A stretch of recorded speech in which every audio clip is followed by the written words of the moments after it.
নমস্কার বন্ধুরা, আজকে আমি আপনাদের জন্য মাশরুমের একটা রেসিপি নিয়ে এসেছি। খুব সহজেই রেস্টুরেন্টের মতো মাশরুম বাড়িতে তৈরি করে ফেলা যায় খুব অল্প উপকরণ দিয়ে। ভিডিওটা শেষ পর্যন্ত দেখার অনুরোধ রইল।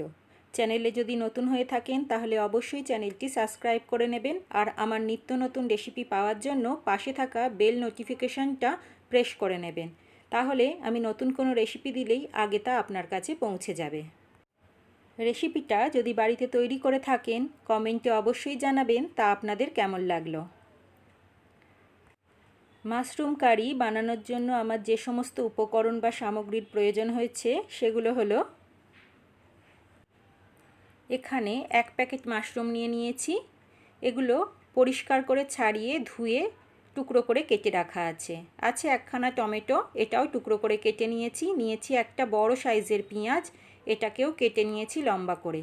নিয়েছি 2খানা আলু, একটা কাঁচা লঙ্কা আর কিছু পরিমাণ ধনেপাতা।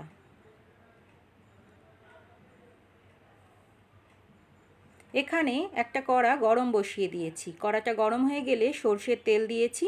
তেলটা গরম হয়ে যাওয়ার পর এর মধ্যে কেটে রাখা পেঁয়াজের টুকরোগুলো দিয়ে দিলাম। পেঁয়াজটা খুব ভালো করে লাল করে আমি এখানে ভেজে নেব। বেশ নাড়াচাড়া করে দিয়ে পেঁয়াজটা ভেজে নিচ্ছি। পেঁয়াজটা লাল করে ভাজা হয়ে গেছে। এবার কেটে রাখা আলুর টুকরোগুলো এর মধ্যে তুলে দিচ্ছি। আলুটাও পেঁয়াজের সাথে বেশ লাল করে ভালো করে ভেজে নেব। ভালো করে নাড়াচাড়া করে আলুটাও একটু ভেজে নিতে হবে। আলুটা লাল করে ভাজা হয়ে গেলে এখানে 1 থেকে 1.5 চামচ আদা রসুন বাটা দিয়ে দিয়েছি। আলুর সাথে এটাকে খুব ভালো করে মিশিয়ে নিয়ে ভেজে নিচ্ছি। আদা রসুনের কাঁচা গন্ধ চলে যাওয়া পর্যন্ত এটাকে খুব ভালো করে ভেজে নিচ্ছি। এবার কেটে রাখা টমেটোর টুকরোটাও এর মধ্যে দিয়ে দিলাম। সেটাকে হালকা মিশিয়ে নিয়েই আমি যে মাশরুমটা কেটে রেখে দিয়েছিলাম সেটাকে ঢেলে দিলাম আর সমস্ত কিছুর সাথে খুব ভালো করে মিশিয়ে নিচ্ছি। এবার মাশরুমটাও আলুর সাথে খুব ভালো করে কষিয়ে নেব। বেশ ভালো করে ভাজা ভাজা করে নিতে হবে বা কষিয়ে নিতে হবে। মাশরুমটা আমি খুব ভালো করে আলুর সাথে কষিয়ে নিচ্ছি। এরপরে আমি একে একে গুঁড়ো মশলাগুলো দিয়ে দিচ্ছি। এখানে মশলাদানির চামচের 1 চামচ ধনে জিরে গুঁড়ো, 1 চামচ হলুদ গুঁড়ো, 1.5 চামচ মতো লঙ্কা গুঁড়ো আর 1 চামচ কাশ্মীরি লাল লঙ্কার গুঁড়ো দিলাম। এখানে 1 থেকে 1.5 চামচ লবণ দিয়েছি।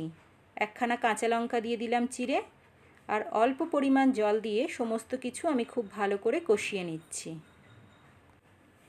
এবার বেশ একটু সময় ধরে সমস্ত কিছু ভালো করে আমি কষিয়ে নেব। বেশ ভালো করে সমস্ত কিছু আমি কষিয়ে নিচ্ছি।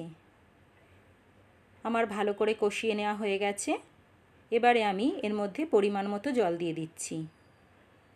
এখানে মাশরুম কারিটা আমি বেশ একটু শুকনো শুকনো রাখবো, সেই কারণে জলটার পরিমাণ আমি সেই বুঝে দিয়েছি।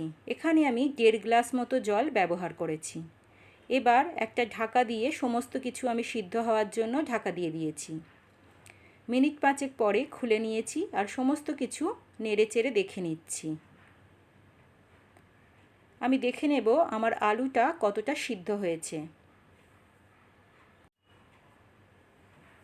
আর একবার আমি এটাকে সিদ্ধ হওয়ার জন্য ঢাকা দিয়ে দেব।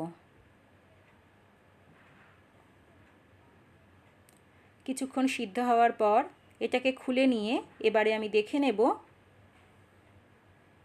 আলুটা আমার কতটা সিদ্ধ হয়েছে। আর এটাকে সিদ্ধ করার প্রয়োজন নেই, সমস্ত কিছুই আমার হয়ে গেছে।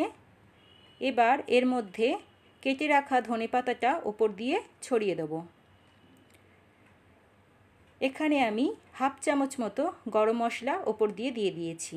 সমস্ত কিছু খুব ভালো করে মিশিয়ে নিচ্ছি আর গ্যাসটাকে এবারে আমি অফ করে দেব। সমস্ত কিছু ভালো করে মিশিয়ে নিয়েছি। এবার আমি পরিবেশন করে দিচ্ছি। তৈরি হয়ে গেল আমার মাশরুম কারি। খুব সহজেই বাড়িতে অল্প উপকরণ দিয়ে তৈরি হয়ে যায় এই মাশরুম কারি। আপনারাও বাড়িতে তৈরি করবেন, কেমন হয়েছে তা আমাকে অবশ্যই জানাবেন। আমার রান্না যদি আপনাদের ভালো লাগে তাহলে রান্নাটাকে লাইক করে দেবেন, আর ভিডিওটা বন্ধুবান্ধবদের মধ্যে শেয়ার করে দেবেন, আর চ্যানেলটা মনে করে প্রত্যেকেই সাবস্ক্রাইব করে নেবেন।